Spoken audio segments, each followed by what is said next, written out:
जब अक्ल खत्म हो जाती है तो ये दिल जलता है और ठहर जाता है।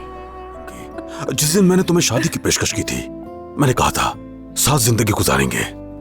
हाँ, मुझे याद है आपने यही कहा था।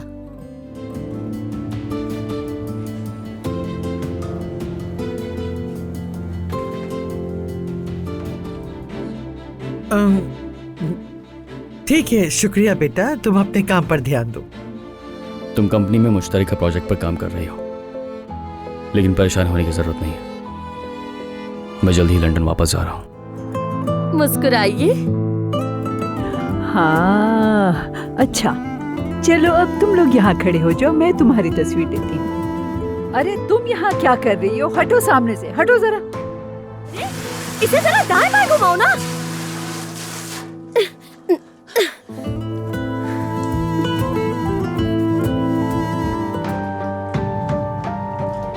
मुझे नहीं लगता कि फारूक साहब किसी तजुर्बाकार मुआविन की पेशकश को रद्द करेंगे। उन्हें यहाँ पर आयजा साहिबा की जरूरत पड़ेगी। यानी जिस मंसूबे पर मैं सालों से मेहनत कर रही हूँ, जिसके लिए मैंने अपनी रातों की नींदें कुर्बान की, यहाँ तक कि खाने की परवाह नहीं की, जिसको करते हुए मुझे हर कदम पे खुशी मिली, जिसकी मैंने इतनी हिफाजत की, उसी प्रोजेक्ट की मैं असिस्टेंट बन जाऊँ, आपके कहने का ये मतलब है? मैंने ऐसा कुछ नहीं कहा आयजा साहिबा।